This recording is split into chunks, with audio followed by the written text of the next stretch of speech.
Hello everybody, I'm George from Ireland. So thank you for coming back to my channel. This is talking about the effect of the Russo-Ukrainian war on the Russian economy. I mean, to say nothing, the Ukrainian economy, where it's not been good, shrunk a lot. Ukraine has at least really expanded its military manufacturing base, and it's got a fairly big and impressive one. Innovation being, well, necessity being the mother of invention. But back to Russia, and there were the fond hopes that sanctions would do most of the work. And obviously, sanctions were introduced days before the days after the war began. But these were gradual, these were limited, and the Russian ruble lost a lot of value, regained some value, it's going to lose some value. But yeah, it's obviously less value than it was before the war, but not terribly so. So the Russians are claimed to have something like 4% economic growth in the early years of the war, down to under 1% economic growth in 2026. Looks like, I mean, if they're lying, it might just be zero. But the surprising thing is it hasn't shrunk. The sanctions have been less effective than Ukraine's allies were hoping. Partly they've been too gradual. These Western countries had to wean themselves off Russian oil and gas, and some of them, like Hungary and Slovakia, got opt-outs. So you could have gone total, but oil and gas prices would have gone up a lot, laws of supply and demand being what they were, and people weren't willing to pay the economic price. And just think, like in Western Europe, okay, we might be suffering economically, but Ukrainians are paying with their lives, being frozen to death right now when Russia's deliberately targeting their energy infrastructure, most of Kiev without electricity, therefore without heating, without running water in many buildings, because you need electricity to pump it up, and blah, blah, blah. Ironically, people in the countryside are doing better because everyone got wood stoves, or so that they can heat those. And even more Ukrainians would be dying from this if several million of them hadn't fled abroad. So if we'd cut off all trade with Russia, as won't buy any of their oil and gas, and that is practical now, 4 years on, won't buy any of their potash or whatever, or any of their exports of metals, then that would hurt the Russian economy even more. And they could just sell them to other markets. I mean, I heard a British Putinite say, well, okay, but there's not necessarily the desire for them. There's not that much capacity. And also the transport routes, there's only so much they can send down each road, each railway to China and so forth. And people like the Chinese will drive a very hard bargain. Knowing the Ruskies are desperate, will demand a lower price. And the Chinese have really profited from this war. The Indians, the Turks, to some extent, getting lower oil and gas prices from Russia. So there's all sorts of stagnation. So it may well go into recession. And because there's been such an emphasis on military manufacturing, other sectors have atrophied.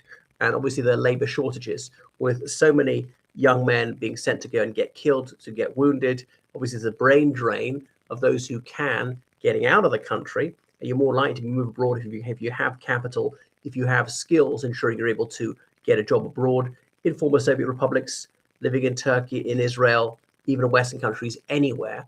And when the war ends, those people won't necessarily come back. They might be happily ensconced abroad and say, no, I'm not coming back. Putin has changed it permanently, has brought back, neo-Stalinism.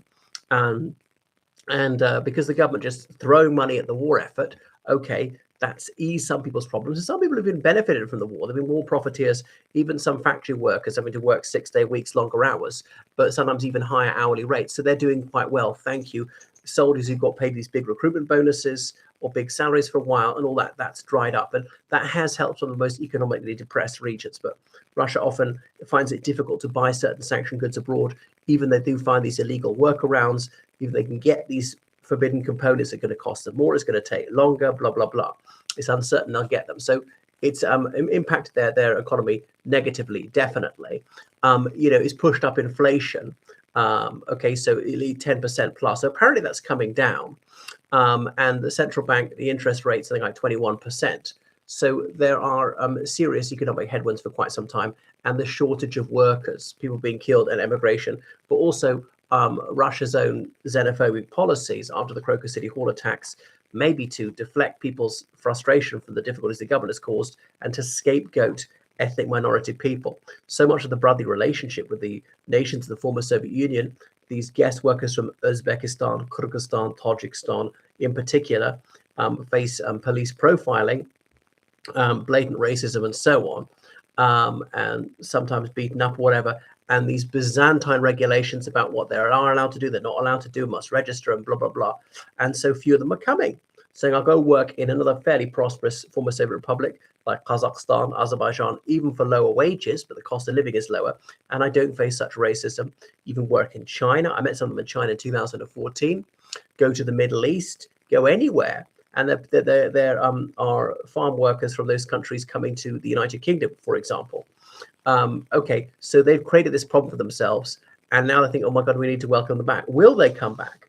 Other problems, so they're getting people from Kenya, the Central African Republic, Zambia, all sorts of African countries to go to Russia, supposedly on scholarships or supposedly whatever factories, duped into working in drone factories, or the men being joining the armed forces, being told to sign a contract in Russian in a language they can't read, Russian, turns out to be a military contract, coerced, whatever, and then just being used as cannon fodder, the so-called meter tax.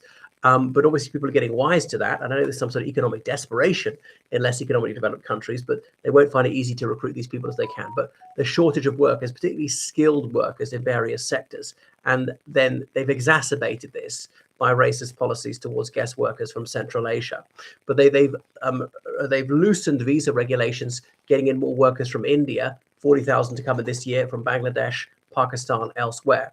Then when you say unofficial unemployment, so wages, putting up wages, and they can't afford that anymore. Okay, so there was labor scarcity. So a lot of businesses say that they are short-staffed. They've got the demographic death spiral anyway. Now Western countries do, but Russia's got one of the worst in the world.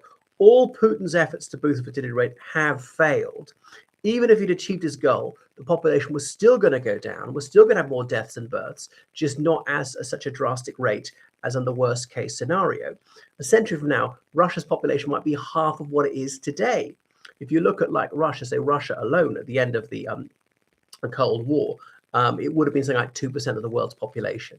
A century from now, it was something like 0.5% of the world's population, if they're lucky, because other countries like Nigeria got this exploding birth rate. Okay, so all sorts of problems, and then having to spend the National Wealth Fund, not as being burned through as fast as we thought. There'll still be some left by the end of this year. So military spending is at least 7% of GDP. They've cut back spending on medical care, on education, on transport infrastructure, updating all that. They're having to freeze all sorts of benefits like pensions and so forth.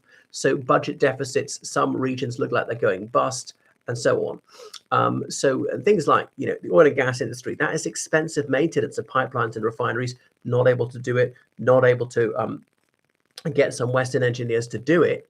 And they do have their Russian engineers, but there's a reason why they hire this very expensive foreign expertise.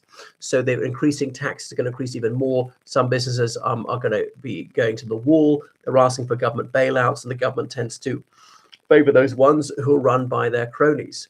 So all sorts of problems they've got. But the surprising thing is just how resilient it is. So they reckon that it might get inflation down to 5% this year, if they're lucky. Wage growth nominally is going to grow up to 8%. They say when you take into account inflation, it might be 2.5%, something like that. But yeah, so it is hurting them a lot. It just depends if we go further and harder with sanctions. And Western countries certainly could have done so. And you just got to remember what a disaster it'd be if Russia had won. If they got to the western border of Ukraine and they've been really buoyed up and say, next stop Moldova. And then obviously NATO is absolutely invertebrate. We can attack Slovakia, for example. Latvia, Lithuania, Estonia, they're all former Soviet republics. We'll just annex them. We'll say their independence is illegal. Russian politicians have said so before, because we know NATO are wimps. They're not going to death fight us. We've got nukes. One of the good things to come out of this is how fairly useless the Russian armed forces are, but they still have nuclear weapons. After 4 years, not to be able to win a conventional war against an enemy with fewer soldiers, with fewer everything in terms of assets. I mean, I know the Russians at least didn't have the element of surprise, but obviously far more should be done to help the Ukrainians. And the Ukrainians, suppose they just need to conscript more people. I know it's easy for me to say, my life is on the line, but there's so many men of military age in Ukraine who are physically fit who have not been conscripted. And so they're in Western countries, and I've met some of them, and Western governments say, well, you're going to have to go back. And if you don't, we'll take you back in handcuffs to fight because your country needs you. It's so unfair the guy's exhausted on the front line. And And Russia's policy, of hammering the energy infrastructure, that might work. Everybody's got a breaking point. Obviously, the hell it's going to be if Russia does occupy you. You see the many atrocities that they've committed in other countries, but they might just say, we just can't go on like this. And it's going to be cold for another 2 months. It's only like towards late March, you might be able to turn the heating off. Might. Okay, so what do you think? Thanks for watching my channel. Make sure you subscribe on Patreon, donate to PayPal, georgecallahan7@gmail.com. I was thinking Russia might just go back to the 90s where people weren't paid for 6 months in some cases, public sector workers, even private sector workers, and Putin say, people lived through this in the 90s, we're going to do it. I didn't want to go back to the 90s, but we're going to have to do it. This was an absolute top priority. Justice, people's convenience, standards of living don't matter. He is chary about pushing people too far, lest that cause major demonstrations. Goodbye.